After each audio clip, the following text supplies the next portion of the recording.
몇 년 전 나는 대학을 졸업하고 마땅한 일자리를 찾지 못해 휴학을 미루고 작은 시골 마을에 위치한 전원주택으로 휴식을 취하러 갔었다. 그 집은 우리 할머니께서 사시던 오래된 집으로 할머니께서 돌아가신 이후로는 아무도 살지 않던 곳이었다. 집에 도착하자마자 낡은 나무로 된 문에서 나는 삐걱 소리와 낡은 특유의 냄새가 코를 찔렀다.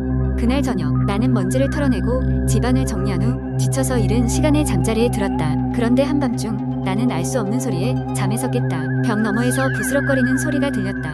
처음에는 바람에 나뭇가지가 스치는 소리겠거니 했지만 그 소리는 계속해서 뭔가를 끌고 다니는 것 같은 이상한 소리로 변해갔다. 잠을 청하려 했지만 그 소리는 너무나도 생생하게 내 귀를 간지렸다.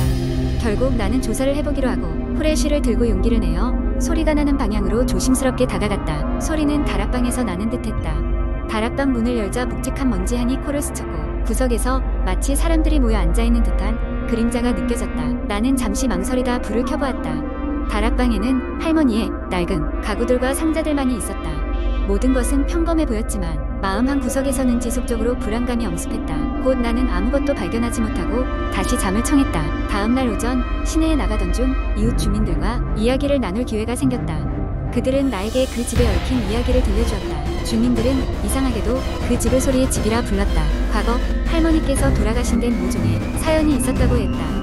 할머니는 마을에서 고립되어 이웃과 소통을 끊고 지냈으며 무언가 중요한 것을 숨기고 살았다고 했다. 주민들은 그럼에도 불구하고 그녀를 사랑했다. 하지만 그녀가 돌아가신 후 집에서 뭔가를 찾으려던 이들이 이상한 소리를 듣고 도망쳤다는 소문이 나기 시작했다. 이야기를 들은 후 나는 더욱더 이 집의 비밀이 궁금해졌다. 그날 밤 나는 일부러 잠자리에 들지 않고 소리가 나는 것을 찾아보고자 했다. 그리고 자정이 다가올 즈음 익숙한 부스럭거림이 다시 들려왔다. 하지만 이번에는 그 소리가 점점 뚜렷해지고 있었다. 호기심과 두려움이 교차하며 나는 부엌으로 향했다.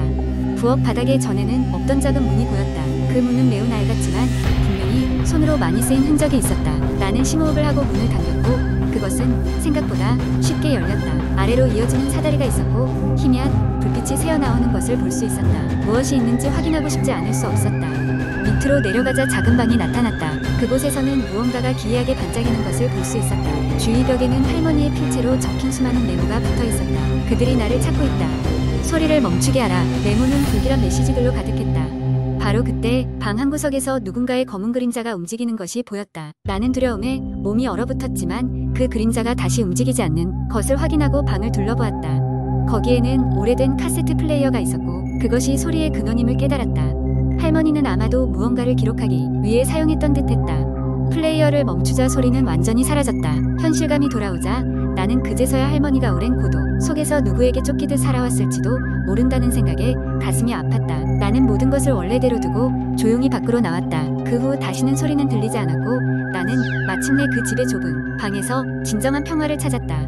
그때부터 이 이야기는 나에게 그날의 밤과 미스터리한 소리를 기억하게 하는 경고로 남아있다. 두 번째 이야기 한국의 한적한 시골 마을. 산속 깊숙이 자리 잡고 있어 외지인들이 쉽게 찾기 어려운 그곳에는 오랜 세월 동안 내려오는 무서운 전설이 있었다. 이야기의 시작은 조선시대까지 거슬러 올라가지만 나는 그 중에서도 최근에 실제로 이곳에서 벌어졌다는 무서운 사건을 이야기하고자 한다. 2010년대 초반 도시에 살던 한 젊은 부부가 결혼 5주년을 맞아 조용하고 아름다운 시골에서 잠시 생활해보기로 결심했다. 그들은 인터넷에서 남들이 찾지 못한 숨은 보석과 같은 마을을 발견했고 그곳이 바로 앞서 말한 전설의 마을이었다. 부부는 다른 사람의 소개를 받아 빈집을 하나 구했고 그곳에서 몇 개월 동안 지낼 계획을 세웠다. 마을에 도착한 첫날 그들의 마음은 두근거림과 기대감으로 가득했다. 눈앞에 펼쳐진 그림 같은 풍경은 마치 영화 속 한 장면 같았다. 그러나 그들이 도착하자마자 마주한 마을 사람들의 반응은 매우 차가웠다. 주민들은 낯선 외지인을 경계하는 것 같았고 특히 그들이 살게 될 집에 대해서는 더욱 이상한 시선을 보냈다. 부부는 큰 신경을 쓰지 않기로 하고 집으로 들어갔다. 집은 외관상 낡았지만 아닌 나름 아늑했다. 그러나 집 안으로 들어서자마자 부인 지은은 이유를 알 수 없는 소름이 돋는 것을 느꼈다. 무언가가 익숙치 않은 느낌, 마치 누군가 그들을 지켜보고 있는 듯한 불안감이었다. 첫밤이 되었다.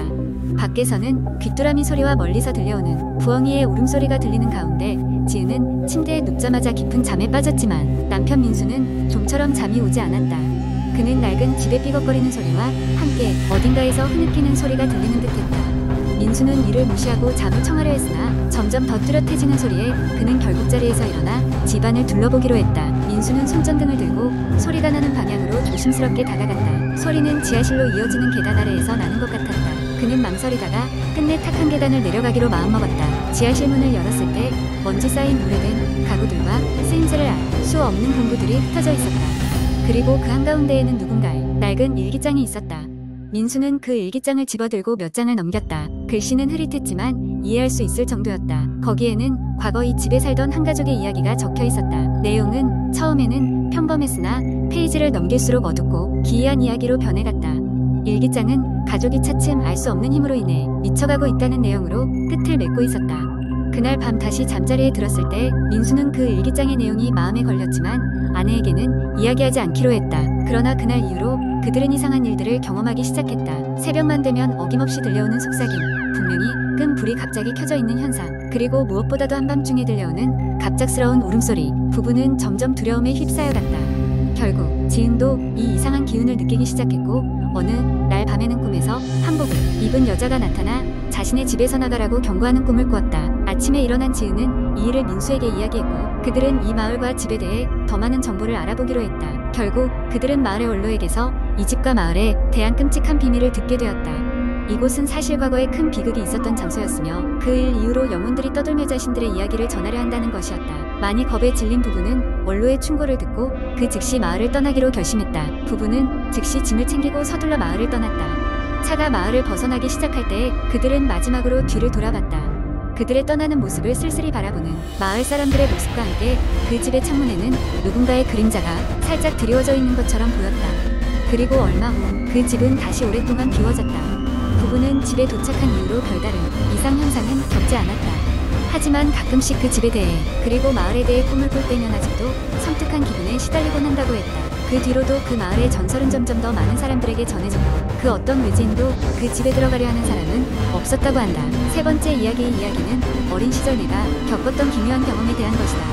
당시 나는 서울 외곽의 작은 마을에 살고 있었으며 우리 가족은 큰 마루와 작은 마루 두 채로 이루어진 오래된 한옥에 거주하고 있었다. 한옥은 대대로 우리 가문의 소유였으며 여러 세대를 거쳐 내려왔기 때문에 집에는 무수한 사람들이 거쳐 갔던 흔적과 이야기들이 얽혀 있었다. 어느 여름밤 나는 가족들이 모두 외출을 해서 혼자 집에 있게 되었다. 부모님은 친척 집에 일이 있어 가셨고 나는 금방 돌아올 것이라 생각하고 집에 남기로 했다. 대문을 잠그고 나서야 문득 저녁을 먹고 싶어졌다.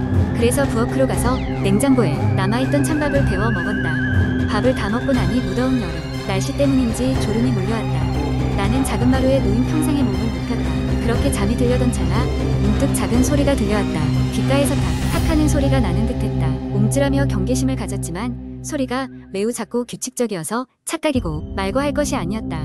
마루의 옛 나무 기둥에서 나는 소리라고 생각하고 다시 잠에 들려 했으나 소리는 점점 선명해지고 있었다. 탁! 탁! 소리는 이제 방 어딘가에서 나는 듯하여 나는 불안한 마음에 침대에서 일어났다. 소리를 따라 조심스레 방을 돌아보았다. 소리의 출처는 작은 마루 입구를 통해 밖으로 이어지는 복도 쪽에서 나는 것 같았다. 천천히 걸음을 옮겨 복도 쪽으로 다가가자 이번에는 분명한 발자국 소리가 들려왔다. 낡은 나무 마루를 밟을 때마다 나는 끼익거리는 소리에 오싹한 기분이 들었다. 하지만 용기를 내어 계속 나아갔다. 복도의 끝자락에는 오래도록 사용되지 않은 커다란 나무 옷장이 있었다. 가족들 사이에서 그다지 인지도 못했지만 옷장은 원래 할머니의 것이라 했다.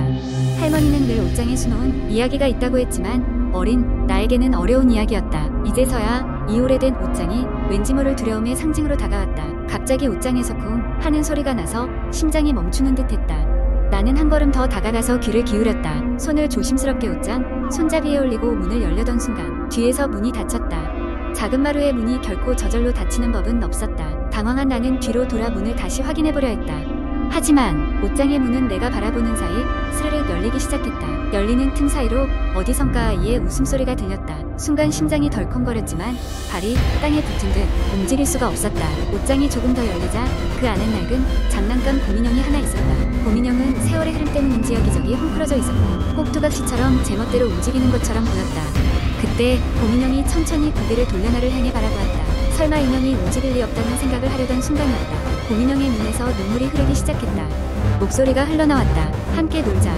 나는 비명을 지르고 말았다. 그 비명 소리가 얼마나 컸던지 가족들을 유출해서 돌아와 나를 흔들어 깨웠다. 그 순간에서야 나는 작은 마루 평상에서 깨어났다는 것을 알았다. 땀에 젖어 비틀거리며 일어나 보니 복도와 옷장은 여전히 어두웠다. 문득 방금의 일이 꿈이었기를 바라며 두 손을 모았다. 그 뒤로 나는 한동안 작은 마루에 혼자 있기를 꺼려했고 그날의 일이 다시는 일어나지 않았다. 어린 나는 그날의 경험을 꿈이라 믿으려 했고 지금도 그렇게 믿고 싶다. 하지만 때때로 그 오래된 한옥에서 살아계신 할머니의 말을 되새기곤 한다. 모든 것에는 이야기가 담겨 있단다. 지금도 작은 마루 옷장에는 어떤 이야기가 잠들어 있는지 모를 일이다.